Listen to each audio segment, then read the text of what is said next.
Selamat sore semuanya. Hari ini membahas mengenai manajemen keuangan hotel. Manajemen keuangan hotel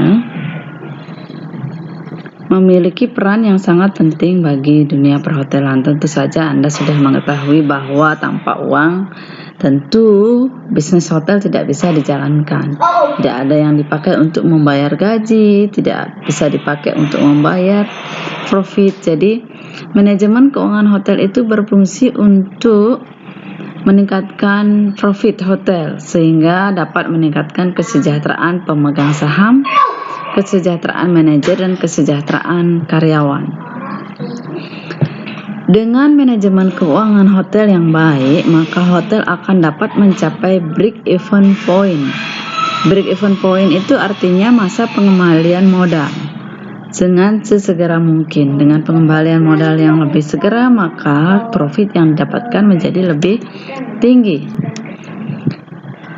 Secara teori, pengendalian keuangan atau analisis laporan keuangan hotel merupakan suatu proses yang perlu pertimbangan dalam rangka membantu mengevaluasi posisi keuangan dan hasil operasional perusahaan di masa mendatang dan masa lalu, dengan tujuan untuk mengestimasi dan prediksi mana yang paling memungkinkan mengenai kinerja perusahaan di masa mendatang. Melalui analisis laporan keuangan hotel lah, kemudian para manajer melakukan prediksi terhadap keuangan hotel di masa mendatang, kemudian membuat perencanaan mengenai hal-hal apa saja yang bisa dilakukan, termasuk dengan perencanaan keuangan dan perencanaan kegiatan yang lainnya. Manajemen keuangan hotel berfungsi sebagai alat evaluasi kinerja perusahaan. Dari laporan keuangan hotel, perusahaan bisa menilai kinerja dari sebuah manajemen atau kinerja dari manajer. Apabila dia dapat mencapai target, maka kinerjanya baik. Apabila tidak mencapai target, maka kinerjanya buruk. Kemudian, manajemen keuangan hotel atau laporan keuangan hotel juga sebagai alat untuk membantu membuat keputusan manajemen. Apa yang bisa dilakukan pada tahun ini dan apa yang tidak bisa, apa yang bisa dibudgetkan pada tahun ini, apa yang tidak bisa. Kemudian menyesuaikan anggaran dengan situasi-situasi tertentu. Yang terakhir adalah sebagai alat untuk pengembangan hotel di masa mendatang. Jadi kalau laporan keuangan hotel menunjukkan profit yang tinggi dan perusahaan mencapai masa kejayaan, maka hotel dapat membuat perencanaan untuk pengembangan atau ekspansi hotel, sehingga dapat mengembangkan bisnisnya secara lebih luas lagi. Kita lanjut pada slide selanjutnya mengenai pihak-pihak yang berkepentingan. Siapa yang berkepentingan terhadap laporan keuangan hotel? Tentu saja para pemegang saham untuk menentukan apakah dia masih memegang saham yang sedang dimilikinya atau membuat keputusan untuk menjual saja saham tersebut. Untuk menentukan apakah perusahaan ini merasa memiliki profit yang bagus atau tidak.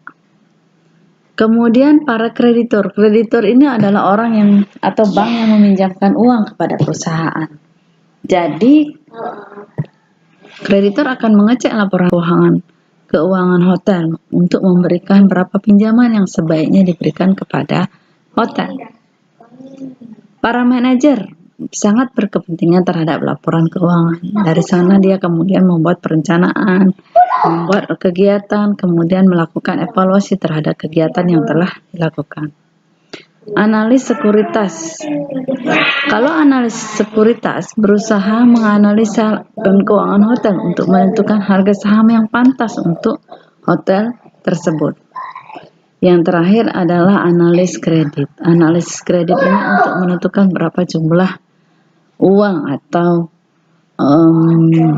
hutang yang layak diberikan kepada hotel tersebut. Lanjut.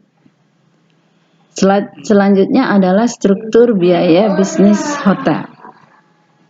Tentu saja kalau dalam bisnis itu ada dua hal. Yang pertama pendapatan, yang kedua pengeluaran. Kalau di hotel, pendapatan itu ada pendapatan kamar. Anda sudah belajar dari kita, dari minggu lalu, dari minggu-minggu sebelumnya mengenai room revenue. Kemudian ada pendapatan makanan dan minuman, pendapatan ronde, pendapatan telepon dan internet, pendapatan rental, dan pendapatan lain-lain. Kemudian tentu saja ada struktur biaya hotel. Pengeluaran kamar, pengeluaran makanan dan minuman, pengeluaran laundry, pengeluaran telepon, pengeluaran rental, dan pengeluaran lain-lain. Kemudian ada juga pengeluaran yang namanya undistributed operating expenses atau pengeluaran operasional yang tidak dapat didistribusikan per departemen. Misalnya pertama adalah administrative and general.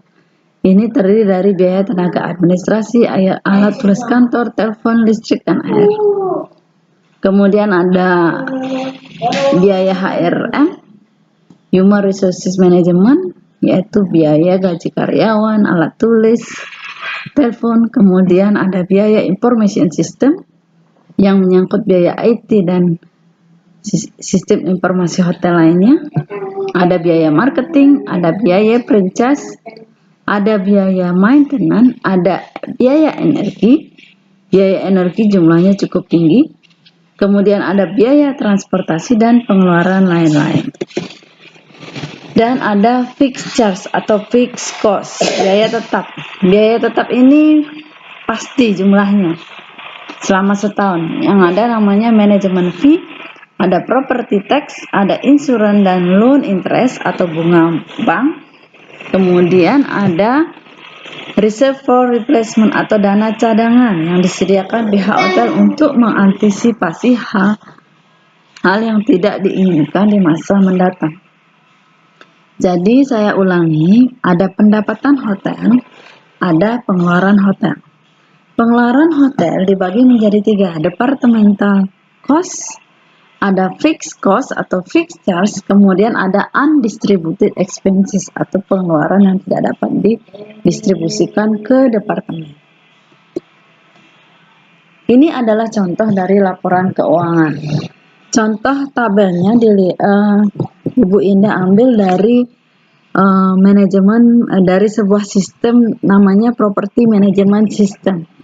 Nanti kalau Anda sudah belajar di level S2, Anda akan belajar lebih detail lagi mengenai hal ini.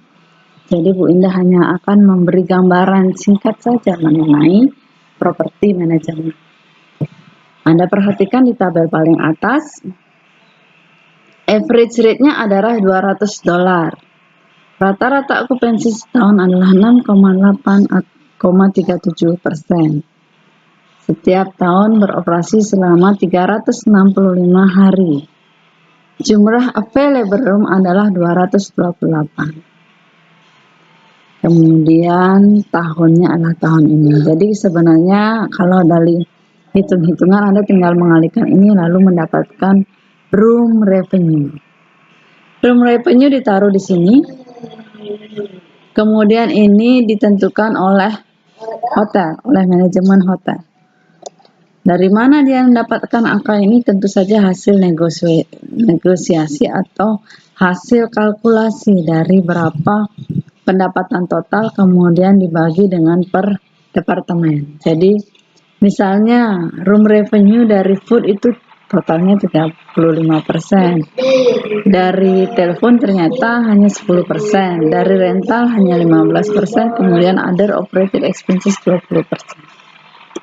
Itu kalau revenue. Nah, sekarang kita perhatikan cost-nya. Cost-nya coba dilihat, ada room, pengeluaran untuk room, kemudian ada transport, ada FB, ada telepon, ada rental, ada administrative, ada IT, security, marketing, ada energi, kemudian manajemen fee, insurance tax, dan lain-lain. Anda perhatikan di sini angkanya ini saya dapat dari contoh cases atau contoh kasus di property management system. Jadi tidak fix ini. Setiap hotel memiliki angka yang berbeda tergantung dari pengeluaran mereka masing-masing.